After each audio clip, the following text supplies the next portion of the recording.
السلام عليكم ورحمة الله وبركاته. مرحبا بكم في قناة مطبخ هناء.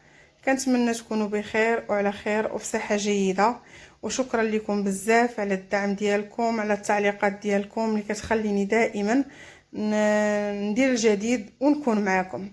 اليوم غنحضر لكم الكنافة بطريقة جد مبسطة وبمقادير مضبوطة وسهلة حتى للمبتدئات. كما كانت كتجيني انا في الاول صعيبه، كنت كناخذها واجده عادش كندير لها المرحله الاخرى في الدار، ولكن من بعد ما جربتها مره وجوج ولات كتجيني سهله. غنخليكم مع الفيديو وفرجه ممتعه. لتحضير الكنافه غنحتاجو 2 كيسان ديال الدقيق ابيض، وكاس ديال النشا، و2 كيسان ديال الماء دائما قياس كاس العنبه، و4 المعالق كبار ديال الزيت نباتيه، ومعلقه كبيره ديال الحليب مجفف. بسم الله وعلى بركه الله. كنحط الدقيق هو الاول، كنغربلوه حتى كنبغيو نخدمو باش ما يديرش لنا الكويرات في العجينه. ومن بعد ضروري خصنا نصفيه، ضروري يتغربل حتى تبغيو تخدمو به.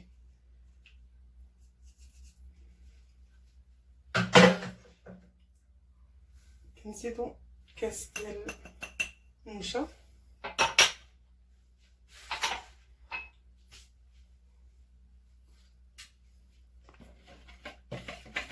كنخلطو المكونات الجافه ديال الاولى. وهاد المعلقه ديال الحليب نيدو كتبقى اختياريه، غير هي كتبنن الكنافه. كنديرو الماء، نديرو القياس كامل ديال الماء كما كتشوفوا، ونخلطو مزيان حتى تندمج العناصر.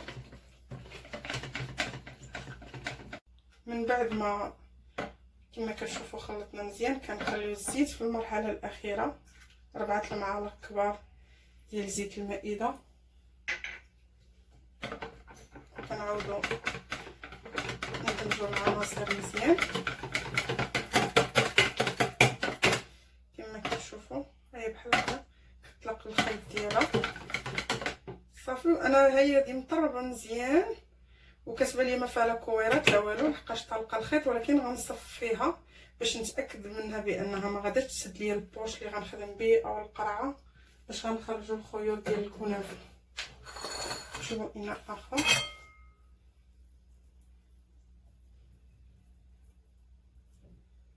كما كتشوفوا، خاصه الدقيق الا كان من نوعيه جيده كيكون احسن.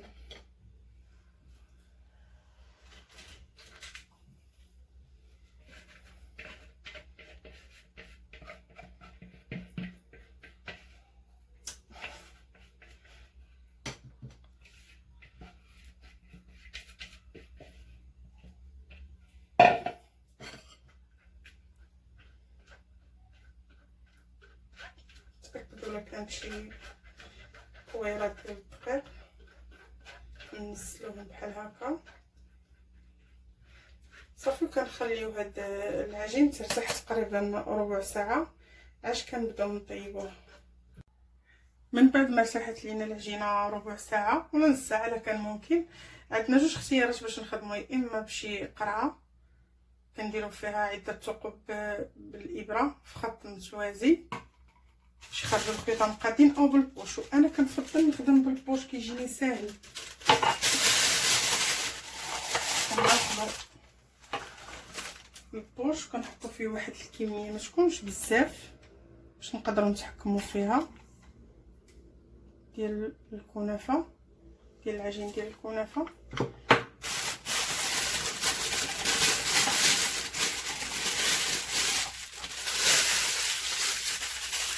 انا ما كنكثرش، خصنا نسدو مزيان باش ما تطلعش لينا العجينه تحت. وكنديرو طلع العفو للفوق، كنديرو واحد الثقب صغير جدا باش يخرج لينا بحال هكا.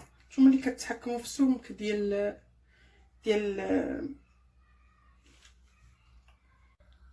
درنا المقلاة سخون فوق نار تكون متوسطه، ما تكونش عاليه ما تكونش عاوتاني ناقصه بزاف. بسم الله كنبدا نديرو بحال هكا بحركات دائريه، كنحاولوا نبداو نرجعوا الوسط.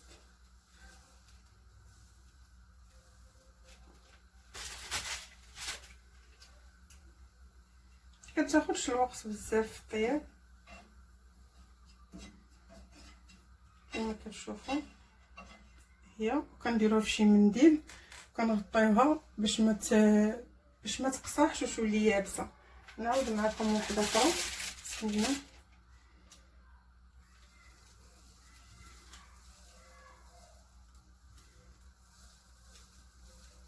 ديروا عده خيوط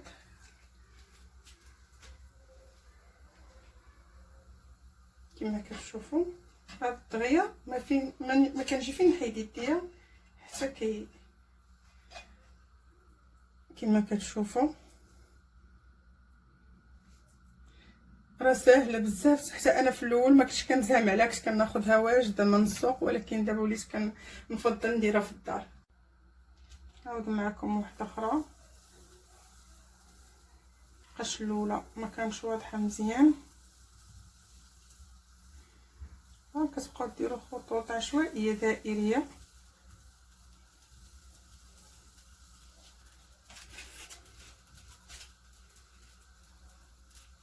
كيف ما كتشوفوا. صافي غير كتبدا كتشوفوها كتهز، صافي كنحيدوها. الخيوط ديالها كيف يكونوا رقاق كنغطيوها. ضروري تغطى باش تحافظ على الحراره ديالها باش ما تنشفش.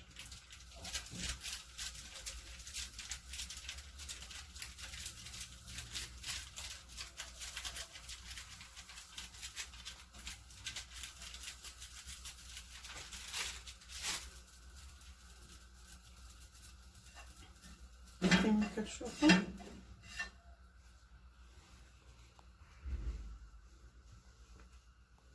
من بعد ما سالينا الطياب ديالها كما كتشوفوا كي كتكون راه تجي رقيقه بزاف.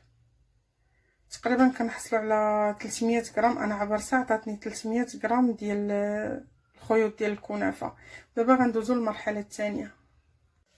المرحله الثانيه من تحضير الكنافه غنحتاجو بالطبع الكنافه اللي حضرنا كما قلت لكم.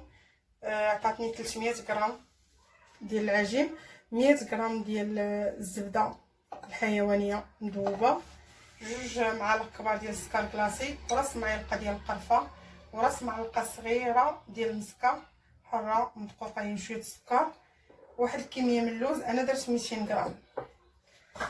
غناخذ المول الصغير ندهنو بشويه ديال الزبده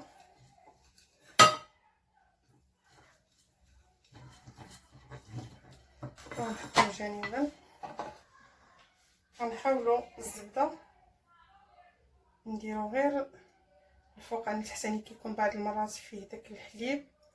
ضروري الزبده تكون ماشي نباتيه من اصل حيواني،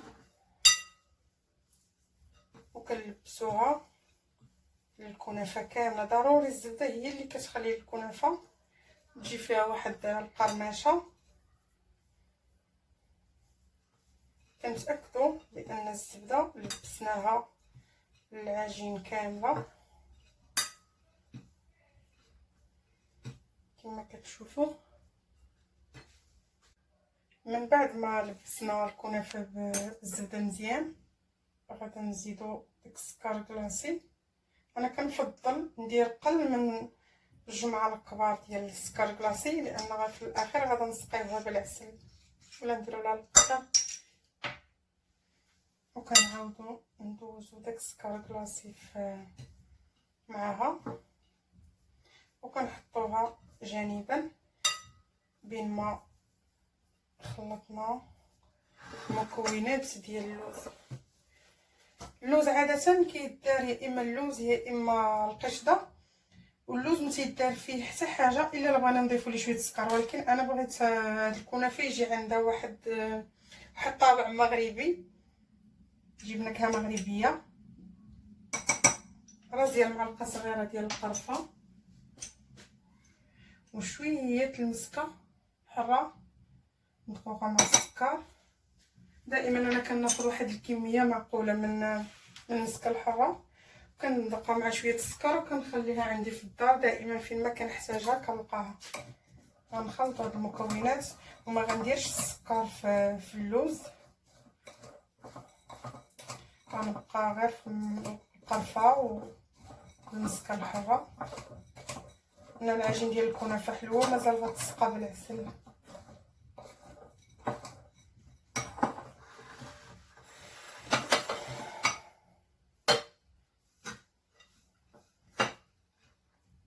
غناخدو تقريبا نصف الكميه ديال الكنافه. انا هاد المقادير ذوبلتهم عندي وحده اخرى، عجينه كانت عندي في المجمد واجده، باش غندير لكم حتى الكنافه الفرديه. ونحاولوا نضغطوا عليها مزيان بحال هكا، ولا تضغطوا عليها بشي طبسيل. غندير غير يدي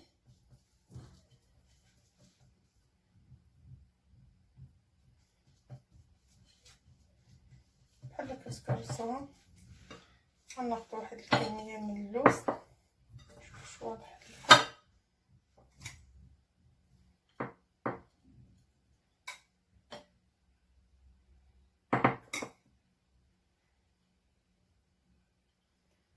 كما كتشوفوا واحد التفريشه ديال اللوز. صافي نعاودو نغطيوها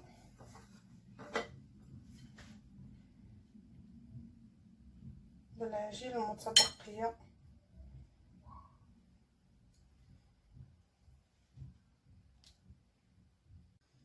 هذه هي الكنافه اللي حضرت معكم شاف دائري. ومن قبل كانت عندي العجين ديال الكنافه في المجمد، غنديرها في قوالب صغار. كندير واحد شويه ماشي بزاف. دائما تحاولوا تضغطوا عليها مزيان، حاولوا الجوانب عفوا يكونوا غامرين. ندير واحد الكميه من اللوز وكنعاودو نسدوه.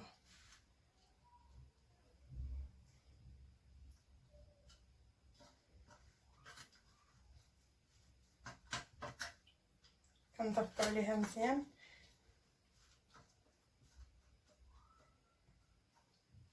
بحال هكا حتى كنكملوا الكميه اللي عندنا كلها.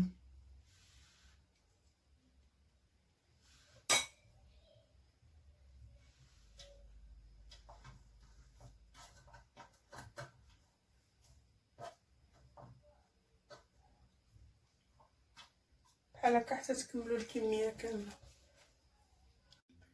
ودابا غندخلوا الكنافه للفران على درجه حراره 180 الا كان فران كهربائي، ولا كان فرن غازي تكون العافيه ديالو متوسطه. انا غندير غير الفران ديال الغاز تكون عفوا العافيه ديالو تكون متوسطه. كنشعلوا عليها من التحت حتى كتحمر، من التحت عاد باش كنشعلوا من الفوق. هذا هو الشكل النهائي ديال الكنافه اللي حضرت معكم من بعد ما خرجتها من الفران.